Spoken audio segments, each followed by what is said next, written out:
Assalamualaikum warahmatullahi wabarakatuh. Salam sejahtera buat kita semua, sahabatku sekalian. Hari ini saya, Aristiono Nugroho, ingin membahas tentang kasus Black Lives Matter atau orang sering menyebutnya juga dengan kasus George Floyd. Jadi dalam kasus tersebut kita lihat bagaimana polisi Amerika Serikat melakukan pelanggaran hak asasi manusia sehingga kemudian menimbulkan protes warga negara Amerika Serikat di hampir semua negara bagian. Jadi hal ini menunjukkan bahwa dalam situasi saat ini masyarakat telah memiliki daya kritis yang cukup tinggi dan mereka sadar betul tentang hak asasi manusia yang seharusnya dilindungi oleh negara. Mari kita lihat situasinya. Jadi kasus ini orang menyebutnya sebagai Black Lives Matter. Jadi sebetulnya kaitannya dengan kelompok kulit hitam di Amerika Serikat. Tetapi kemudian dalam perkembangannya konsep ini juga menyadarkan banyak orang yang tidak cuma orang kulit hitam tetapi kulit berwarna apapun dan bahkan kemudian bisa berkembang menjadi agama apapun, suku bangsa apapun. Jadi sebetulnya konteksnya adalah tentang bagaimana menjunjung tinggi hak asasi manusia. Memang pemicunya adalah ketika komunitas kulit hitam di Amerika Serikat merasa terpinggirkan, kemudian dipicu lagi oleh tewasnya George Floyd yang kemudian menimbulkan kesadaran baru tentang pentingnya bagi mereka untuk mempertahankan hak-hak mereka sebagai warga negara. Termasuk dalam hal ini adalah mempertahankan hak-hak mereka sebagai manusia, begitu ya, jadi hak asasi manusia. Ini George Floyd, jadi dia adalah orang yang menjadi korban dari tindak kekerasan yang dilakukan polisi. Jadi beberapa pakar kadang-kadang menghubungkan tindak kekerasan yang dilakukan oleh polisi yang bertentangan dengan hukum, itu ada beberapa istilah. Ada yang bilang unlawful killing, jadi pembunuhan yang dilakukan bertentangan dengan hukum. Ada juga yang menyebutnya dengan extrajudicial killing, yaitu pembunuhan di luar jalur hukum. Jadi banyak sekali istilah yang disampaikan, tetapi pada intinya adalah pelanggaran hak asasi manusia yang dilakukan oleh pihak kepolisian atau aparat negara. Ini adalah dalam kasus tewasnya George Floyd di Amerika Serikat, ya, seorang warga negara Amerika Serikat berkulit hitam yang kemudian menimbulkan protes di hampir semua negara bagian di Amerika Serikat, yang kemudian menimbulkan kesadaran dan semacam gerakan sosial yang disebut sebagai Black Lives Matter. Kemudian ini Black Lives Matter. Kalau kita belajar dari kasus ini, jadi kita lihat bagaimana tingginya kesadaran warga negara Amerika Serikat tentang, juga termasuk tingginya kesadaran masyarakat Amerika Serikat tentang hak asasi manusia. Anda bisa bayangkan ketika satu nyawa melayang, maka terjadi demonstrasi besar-besaran di berbagai negara bagian. Bayangkan jika yang tewas adalah 6 orang. Bayangkan jika yang tewas adalah orang yang dibunuh dari jarak dekat.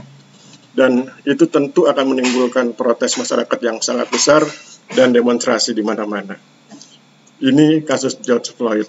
Nah, ini adalah foto ketika George Floyd terbunuh ketika ia ditindih dengan lutut oleh salah seorang polisi yang kebetulan berkulit putih, sehingga kemudian yang muncul adalah konflik antara kulit hitam dan kulit putih. Tetapi sebetulnya adalah, kalau bicara tentang hak asasi manusia, itu adalah lintas suku, lintas agama, lintas ras, dan lintas budaya. Jadi apapun sukunya, apapun agamanya, apapun budayanya, apapun warna kulitnya, apapun rasnya, maka tidak boleh terjadi pelanggaran hak asasi manusia. Ini George Floyd yang kemudian menimbulkan gerakan yang awalnya disebut sebagai gerakan Justice for Floyd, jadi keadilan untuk Floyd. Kemudian ini sebetulnya tugas polisi Amerika Serikat, yaitu to protect and serve, melindungi dan melayani. Jadi hampir seluruh polisi di seluruh dunia sebetulnya tugasnya adalah melindungi dan melayani. Oleh sebab itu, ketika kemudian polisi ternyata menewaskan warga sipil, apalagi dengan cara-cara yang unlawful killing atau extrajudicial killing, maka tentu menimbulkan protes yang sangat besar karena mereka yang seharusnya menjaga hak asasi manusia justru melanggar hak asasi manusia. Kemudian apa yang dilakukan oleh polisi Amerika Serikat ketika terjadi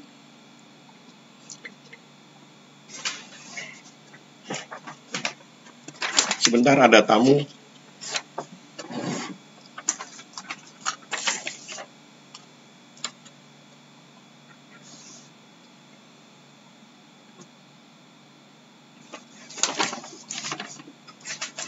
Oke, kita lanjutkan. Tadi ada tamu dari pengajaran, dari bagian keuangan.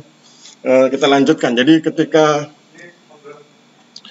apa yang dilakukan oleh polisi Amerika Serikat ketika mereka mengetahui bahwa salah satu oknum di antara mereka melakukan pelanggaran hak asasi manusia, ketika salah satu oknum di antara mereka melakukan pembunuhan yang masuk dalam kategori unlawful killing atau masuk dalam kategori extrajudicial killing, maka yang dilakukan oleh polisi Amerika Serikat adalah mengakui kesalahan dan kemudian memprosesnya berdasarkan hukum yang berlaku. Itu dari segi hukum. Dari segi sosiologis, dari segi sosial, ada tindakan unik yang dilakukan oleh polisi Amerika Serikat, yaitu berlutut. Jadi, di sini saya perlihatkan foto ketika polisi Amerika Serikat berlutut. Dari New York hingga Florida, polisi Amerika Serikat berlutut di hadapan para demonstran. Dan tindakan ini sungguh kemudian menimbulkan empati, menimbulkan kembali rasa kebersamaan, rasa persaudaraan antara polisi dengan masyarakat. Jadi kita bisa lihat reaksi bagaimana polisi berlutut dengan sungguh-sungguh ya di berbagai tempat di negara bagian di Amerika Serikat. Kemudian ini reaksi para demonstran. Jadi dengan terharu, mereka kemudian memeluk para polisi yang sesungguhnya adalah saudara mereka. Tentu saudara sebangsa, ya, dan tentu itu kemudian menimbulkan luapan kegembiraan, luapan haru yang luar biasa, sehingga kemudian berhasil mempersatukan kembali ikatan yang retak antara polisi dengan masyarakat. Ini adalah budaya yang sangat indah yang dipertontonkan oleh polisi Amerika Serikat ketika mereka melakukan kesalahan. Jadi bukan menutup-nutupi kesalahan, tetapi justru kemudian memproses pihak-pihak yang bersalah meskipun itu di kalangan polisi sendiri, sehingga kemudian menumbuhkan empati, menumbuhkan rasa simpatik, menumbuhkan rasa hormat dari masyarakat Amerika Serikat terhadap polisi mereka. Ini berita dari CNN. Jadi CNN menjelaskan bagaimana kepolisian New York berlutut di depan massa demo George Floyd yang kemudian disambut dengan rasa haru oleh para demonstran. Kemudian kita bisa lihat juga bagaimana foto-foto polisi Amerika Serikat berlutut. Kemudian ini ada semacam tulisan juga dari CNN Internasional yang menyatakan bahwa merendah tak berarti kalah. Jadi judul ini mengingatkan tentang bagaimana keanggunan sikap polisi Amerika Serikat ketika mengetahui bahwa salah satu anggota di antara mereka telah melakukan extrajudicial killing atau unlawful killing, sehingga kemudian harus diproses dengan sangat elegan, harus diproses berdasarkan peraturan perundangan yang berlaku, dan mereka mengakui kesalahan itu, dan kemudian mereka berlutut di hadapan massa demonstran, dan sehingga kemudian kembali tercipta keharmonisan, kembali tercipta rasa kebersamaan antara polisi Amerika Serikat dengan masyarakatnya. Jadi inilah pelajaran yang bisa kita ambil dari peristiwa Black Lives Matter, dari peristiwa terbunuhnya George Floyd, seorang warga negara Amerika Serikat berkulit hitam, sehingga kemudian pelajaran indahnya adalah bila satu orang saja sudah menimbulkan berita yang sangat menggemparkan Amerika Serikat, maka bagaimana halnya bila yang terbunuh adalah 6 orang dan ditembak dari jarak dekat. Oleh sebab itu, menjadi penting buat kita semua untuk mencontoh budaya-budaya indah yang diperlihatkan oleh negara-negara yang orang sering menyebutnya sebagai negara modern. Memang salah satu ciri negara modern adalah ketika para polisinya bersungguh-sungguh menjaga masyarakatnya, karena konsepnya adalah to protect and serve. Jadi polisi itu dimanapun dia berada tugasnya adalah to protect and serve. Jadi mereka harus melindungi dan melayani, termasuk melindungi hak asasi manusia dan melayani masyarakat dalam koridor hak asasi manusia serta peraturan perundangan yang berlaku. Saya pikir demikian yang dapat saya sampaikan. Mohon maaf jika terjadi kesalahan. Semoga bermanfaat. Wabillahi taufiq wal hidayah.